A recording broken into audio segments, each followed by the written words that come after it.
Bonjour et bienvenue dans une nouvelle capsule d'Infini Potentiel. Infini Potentiel est la boîte à outils des porteurs de projets éveillés et intuitifs. Assurez-vous d'être abonné ici parce que sur cette chaîne, je partage mes meilleures stratégies, astuces et conseils d'un haut niveau de conscience pour aider les porteurs de projets éveillés et intuitifs à réaliser leurs projets en conscience. J'ai mis à disposition une formation entièrement gratuite qui est disponible pour l'instant sur les 3 grands pièges à éviter pour réaliser votre projet selon la vérité de votre âme. C'est une formation qui vient avec un notebook. Aujourd'hui, j'ai choisi de vous partager 3 astuces qui, si vous les intégrez, vous aideront naturellement à acquérir la discipline. Oui, comment acquérir la discipline quand on sait que la discipline est nécessaire, quand on sait que la discipline est un élément important dans la réalisation de tout projet. C'est de ça que nous allons parler aujourd'hui.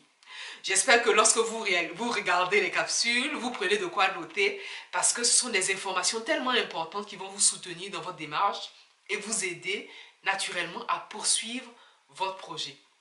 J'espère que vous avez regardé aussi la capsule précédente sur comment ne pas abandonner. C'est le cas de le faire si ce n'est pas encore fait. Comme ça, vous allez comprendre cette capsule-là qui est un peu à la suite.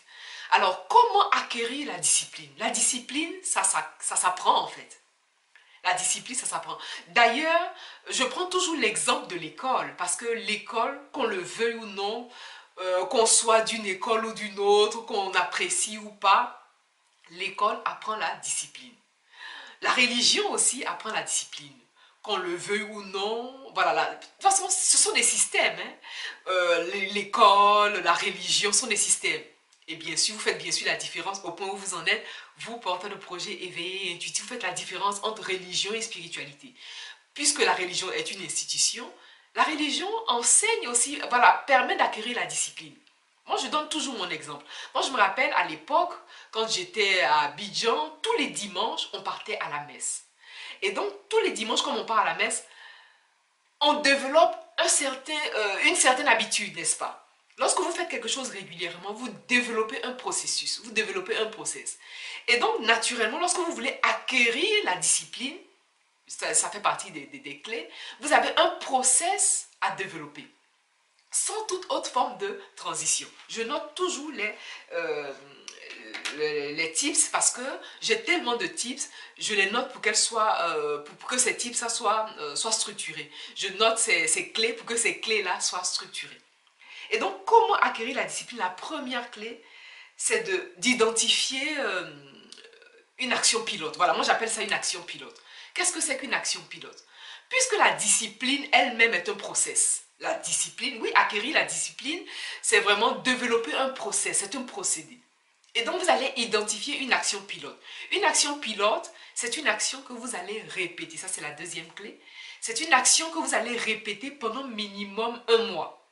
Pourquoi identifier une action pilote? Parce que c'est une action qui va vous permettre de faire la même chose pendant plusieurs fois. Comme je vous disais, moi, à l'époque, je partais tous les dimanches à la messe. Tous les dimanches, on allait à la messe. Et donc, on a développé certains mécanismes. Pareil, vous partez à l'école, voilà, pour les élèves, tous les matins, on se lève à une certaine heure, on se prépare, on s'habille, voilà, on prend son petit déjeuner.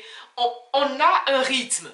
Et dans ce rythme-là, qu'on le veuille ou non, instaure une forme de discipline. Et même pour les personnes qui ne sont pas allées à l'école, lorsque vous avez une activité, chaque jour, vous faites quelque chose régulièrement. Voilà, vous faites la même chose régulièrement.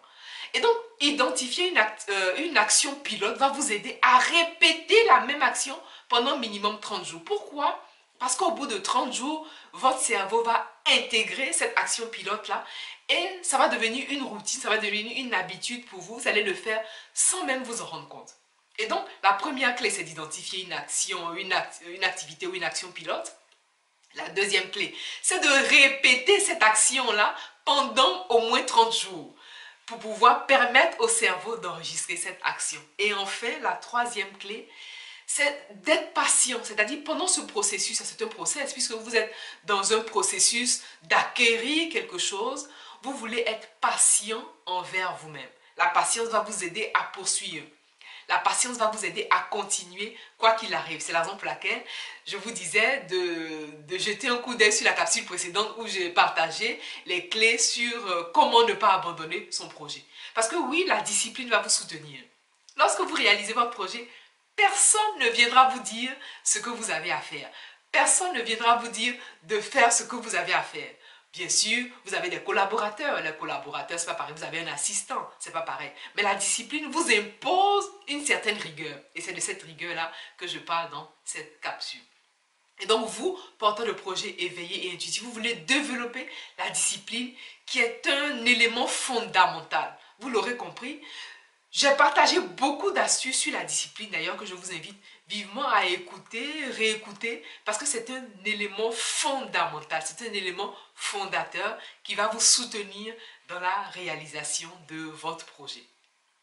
Comme je le dis régulièrement, comme je le disais à l'entame de cette capsule, pensez à vous abonner ici parce que sur cette chaîne, je partage mes meilleures stratégies, mes meilleures astuces d'un haut niveau de conscience pour aider les porteurs de projets éveillés et intuitifs à réaliser leurs projets en conscience. J'ai également mis à disposition une formation gratuite et disponible pour l'instant sur les 3 grands pièges à éviter. Formation que je vous encourage vivement à télécharger. Une formation qui vient avec un notebook qui vous aidera à identifier très rapidement ces 3 grands pièges et à les éviter afin d'aller au bout et de réaliser ce projet qui vous tient tant à cœur. Quant à moi, je vous remercie pour votre attention et je vous dis à bientôt.